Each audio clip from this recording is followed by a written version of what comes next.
Something that was quite a lot of fun in the studio wrap-up for the Charmouth Beach Treasure video was to try to figure out the exact origin of some of the pieces we found. Of course, with that piece of Cornish ware, it was pretty simple. So I'm going to have a rummage through our growing collection of pottery fragments and see if we can do that again.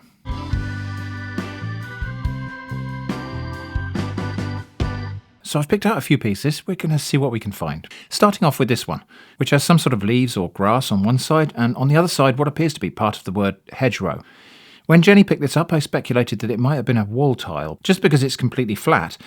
But a wall tile would not normally be glazed on both sides, so the other possibility is it's part of a plate, just from the flat part at the bottom, in the middle, which ties in well with the presence of what might be a maker's mark on the other side. Someone in the comments helped me with this one, suggesting a pottery pattern named hedgerow, which used to be sold in Woolworths. A little bit of Googling later and I found this promising match, which has some leaves that appear to match the style of the fragment, and we can indeed see exactly where on this pattern that fragment is from. As a bonus, we can do the same thing with the maker's mark on the reverse. This design is from around 1950. Spurred on by this, I decided to go looking for the origin of these pieces of willow pattern, and that's where I hit a small snag. If you're not familiar with willow pattern, where have you been? But it's a design that became popular at the end of the 18th century, inspired by or based on motifs from imported Chinese porcelain. It is still in production right up to today, and during those 2 centuries of production, there have been a lot of different versions produced by various different potteries and designers in a variety of different qualities and interpretations.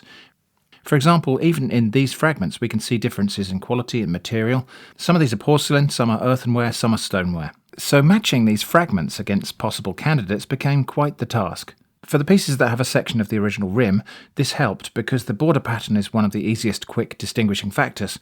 As you can see here, these 3 different pieces have 3 different borders. However, I tried and tried and tried to find matches for these pieces. I found things that are close but not exact, just little differences in the expression of various little pieces of the decoration. And we should be looking for an exact match because the underglaze pattern on this class of ceramics was applied by printing it on a paper transfer which was then laid onto the pieces, so it should be pretty consistent between examples of the same piece. And the artists engraving the plates for printing those transfers all interpreted the design slightly different from one another.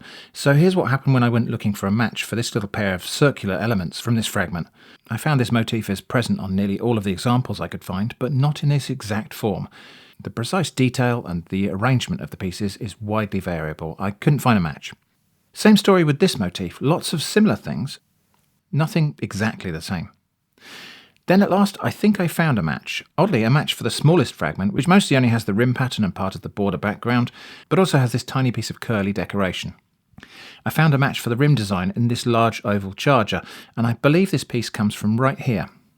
The match is not absolutely perfect, but I think the variance is down to the irregularity in the application of the glaze transfer. You can see other places where there are discontinuities, probably small creases where the transfer was applied, or where transfers were cut into pieces to be applied to different sizes of plate. And that's probably as far as we're going to get with the willow pattern. By the way, I have tried reverse image search tools, including Google Lens. They aren't tremendously useful on fragments. They just turned up pictures of vaguely similar, also unidentified fragments.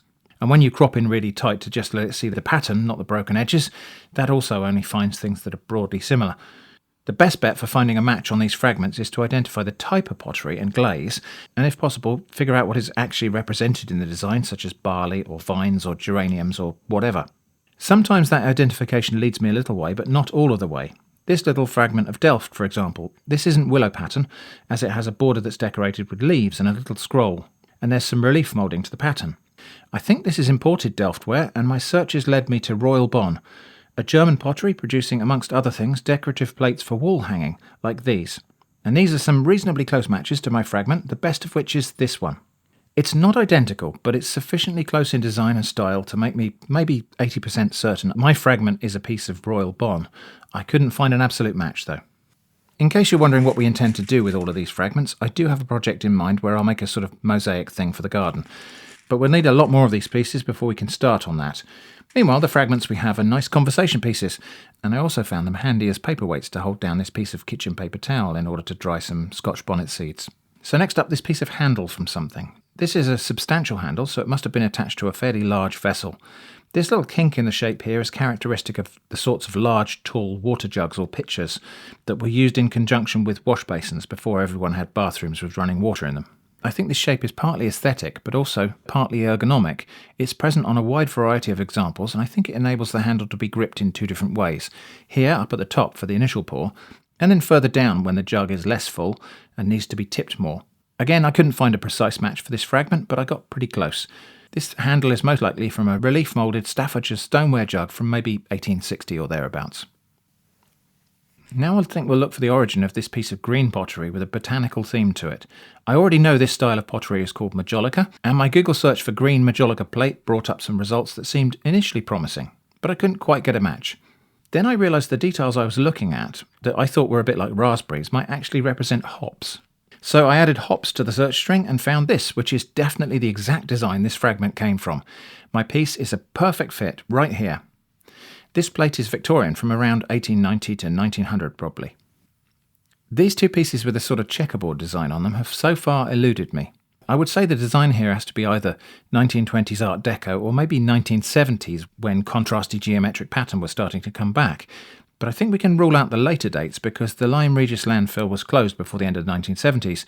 And it's most likely that any broken china that went into it wasn't absolutely brand new when it was thrown away. I found quite a lot of things that were similar, but no exact match. It did occur to me that one or both of these fragments might have been from a mid-century child's plate with a racing car theme, which I think would fit this border pattern, but I can't find anything like that. Well, only very modern examples of disposable partyware. So I still think probably 1920s-ish, Art Deco, and maybe never very popular, or at least not very collectible. Next, this piece of very worn red ironstone plate. This particular colour of underglaze printing was almost as popular as Willow pattern, so I didn't expect to find a close match for this. However, my fragment has leaves and vines, and those are potentially useful search terms. I found this, a Mason's ironstone plate from about 1840, and it's a match. Look, this is where my fragment fits. Or at least something like that. Again, this border design was used on a huge variety of different sizes and shapes of plates and dishes, and the exact detail of the vine decoration seems to vary a tiny bit from one example to the next. So my fragment doesn't quite align fully with this plate, but that's the best I could get. But the scalloped rim is still there, and that lines up. Again, this stuff is transferware, so the design was floated on from a paper transfer, which process involves a certain degree of warping and misalignment of patterns, so that might be the only reason why this doesn't precisely line up. There are very many lovely fragments in our collection that will probably always defy identification. In particular, some of the floral designs, just because there's no simple way to narrow down the search. Maybe a pottery expert might recognise a particular pattern, or maybe a collector who happens to own the exact set. But barring that sort of intervention, most of our precious pottery pieces will probably persist as perplexing puzzles. This piece of Delft, for example, I think might be 18th century, so perhaps already an antique when it got broken and went into that landfill. And it probably came from a plate similar to this, but if the design on it was hand-painted, there might just not be a matching example anywhere for me to compare it to. At least not a closely matching image online. Same with this other piece of red ironstone. It looks like maybe it's part of a floral design from maybe a piece like this, but I can't match it to anything specific. And this piece of brown ironstone transferware, which has a sort of rope motif on the border, or maybe it's loops of ribbon. I tried all sorts of searches, but turned up no exact matches. It may be that images of an intact example of this design are out there, and they might just not be tagged with any of the words that I searched, but I did look through a ton of transferware designs, and turned up no matches. A few things with rope borders or other thin patterns, but nothing exactly the same. And finally, there are some pieces where the identity is so obvious or well known that you can know what it is the moment you pick it up on the beach. For example, this piece, which is the bottom of a Hartley's jam pot, which of course is easy because it still has a lot of the maker's mark on it. And here's a different piece of the base of a Hartley's jam pot, which I picked up on a different occasion. But also this piece, which is from the side of a similar stoneware jam or marmalade crock, and is identifiable from the distinctive ridge patterns.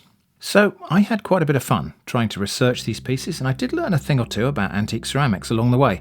Finding those exact matches, although it was at times tricky, is hugely satisfying. I hope this has been interesting. Thanks for watching, and I hope to see you again soon.